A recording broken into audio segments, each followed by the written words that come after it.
We have officially surrendered to the anarchists, and not the good kind, not the ANCAPs. It's all thanks to woke judges and DAs who are turning a blind eye to lawless insanity. So how can we save this country before it completely falls off a cliff? Now get a load of this. Back in 2020, during the George Floyd riots in Minneapolis, a guy named Montez Lee set fire with an accelerant to the Maxit pawn shop. And he was caught on video setting the fire, saying, "F this place." Even worse, a man who was inside the shop died in the fire. But here's where things get a little surreal.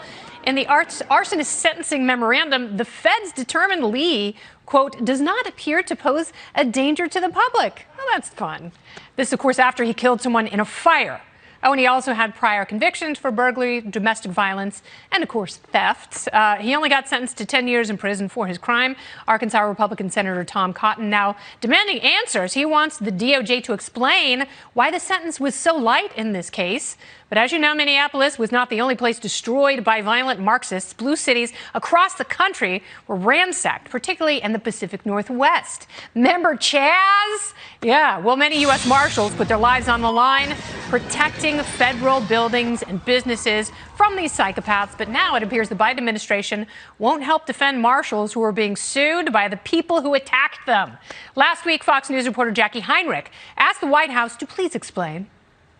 There is a letter from Tom Cotton today threatening to block the president's DOJ nominees over the Department of Justice allegedly denying 4 deputy U.S. Marshals legal defense in lawsuits stemming from the Portland riots. Is the White House aware of this, and can you give us any explanation for why that would be happening? I'm not aware of the specifics of it, Jackie. I'm happy to check with our counsel's office, I assume, and see if there's something more specific we can get back to you. Yeah, it's so weird they never have an answer when the question makes them look bad. So is the White House emboldening these lawless maniacs by not seeking just penalties and not defending the federal officers who risked lives to protect cities like Portland. Here with me now, journalist and author of Unmasked: Inside Antifa's Radical Plan to Destroy Democracy, now with an updated release. Andy Ngo is back. Welcome back, Andy. Thank you for having me on. So you gave me an incredible tour of Portland, and an incredible meaning it has turned into a cesspool that mated with an armpit. It was very sad to see what the city had become in the wake of just ongoing riots. It was an onslaught, and marshals there were incredibly frustrated because, you know, if they did make arrests, no one was prosecuted. Are you surprised that the DOJ, normally they do provide legal counsel for federal law enforcement, but they're not here? Are you surprised by that? I am surprised, but really we shouldn't be, because we've seen the direction of where both our local criminal justice system as well as the federal justice system, with the direction that it's been going.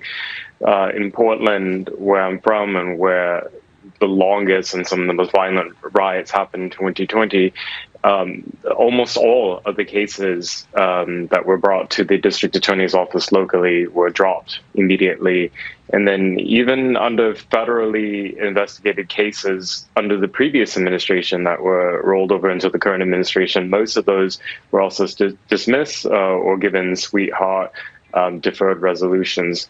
So the fact now that these officers who have protected the federal courthouse in 2020 are being left to defend on their own, unfortunately, we shouldn't be surprised. And it's a terrible development, because what I was seeing in July of 2020, night after night, people brought tools to cut down the fencing barrier. They brought explosives. They brought Molotov cocktails. They had a whole army of people using lasers to damage the eyes of the officers who were protecting that federal property. It looked like an insurrection to me. And, you know, you were attacked in 2019. I know the people who were involved in that attack were never even arrested, let alone charged or convicted. And with Montez Lee, this is not equal justice under the law. This is not an equal application of sentencing. And normally, when you murder someone with an arson attack, you would get 20 years in prison. But the U.S. Attorney's guideline only asks for 10. Why is that? Did they see that there's something moral about murdering people in a leftist riot? Well, some of the comments from the prosecutors at the sentencing for that now convict seem to suggest that they disagreed with some of his actions and the fact that somebody was murdered or died, as a result. But they still saw that there was maybe some silver lining, and those comments were also reflected in that of the defendant himself, who stood by the reasons for why he went out that night and took those various actions. And then you were attacked again last year in Portland. The same people who had assaulted you in the past, they recognized you, and it was almost impossible for you to get help. I know that you have added an epilogue to your book, Unmasked, detailing what happened.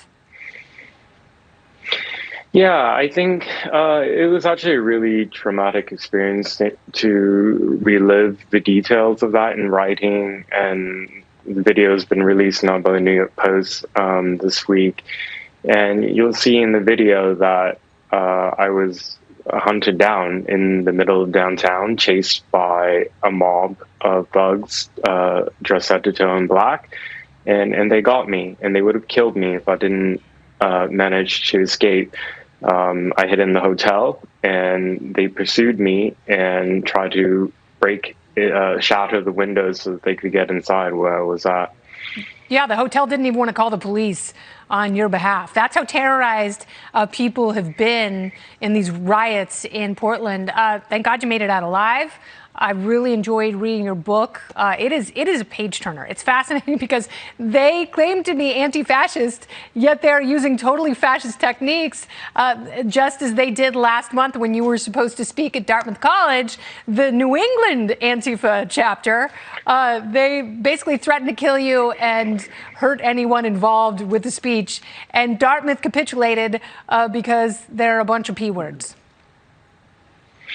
Yeah, today I actually haven't been able to speak in person at any university. A few years ago, I was invited to the University of British Columbia, and that was canceled by the administration there. So, this issue is ongoing, and politicians have been talking about free speech issues on campuses for years and years now, and we're still where we started. Yeah, here's a little spoiler. That is not free speech, Dartmouth. That's not what free speech means. So if you're going to charge that much for school, my God, you better have a variety of voices who are enlightening people and, at least giving their side of the story. And, thank you so much. Good to talk to you.